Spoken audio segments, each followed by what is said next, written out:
3, 2, 1, start. Now, coming to the second question, I am of the view that the appointment made on a post which is not in accordance with law would not confer any right upon the incumbent either to hold the post or to continue in service on such post in any manner.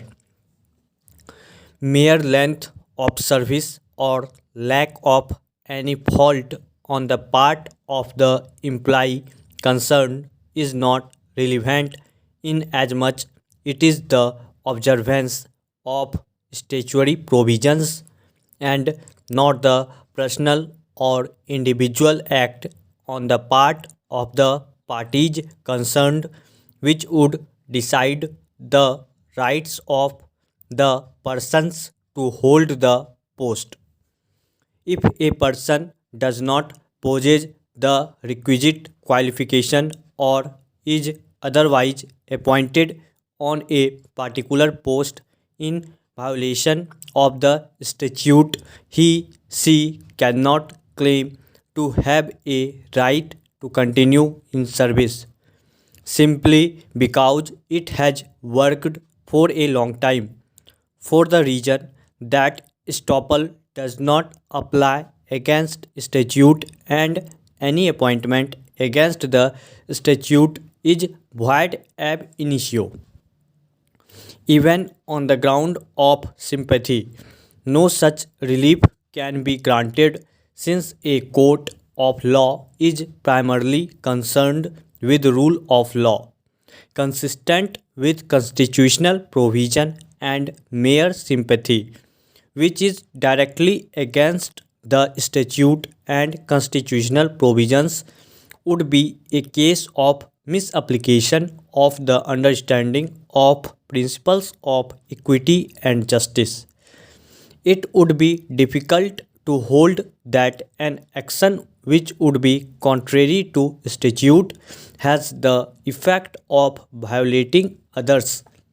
fundamental right of equal opportunity of employment can be equitable and sympathetic though it is otherwise unconstitutional. A sympathy or equity which will result in upholding illegal and unconstitutional orders or acts cannot be considered to be within the four corners of principles of administration of justice in equitable exercise of power under Article 226 of the Constitution. It would be a travesty of justice if we allow the concept of sympathy or equity to influence the mind of the court even when the action is ex facie illegal and unconstitutional, violative or Article 16 bracket 1 of the Constitution.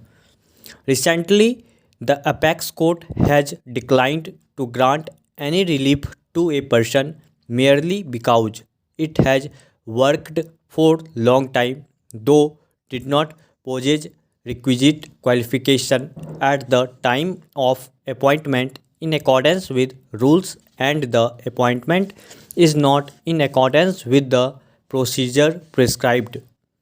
Now, coming to the third question, it is no doubt true that before passing the impugned resolution and giving effect thereto,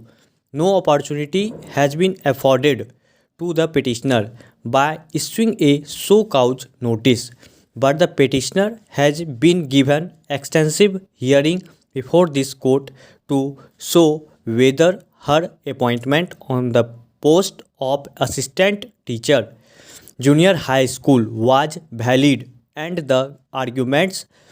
at length have been heard. In view of the discussion made above, the only conclusion possible in the case in hand is that the appointment of the petitioner on the post of assistant teacher junior high school was in the teeth of the statutory rules and cannot be sustained. Stop.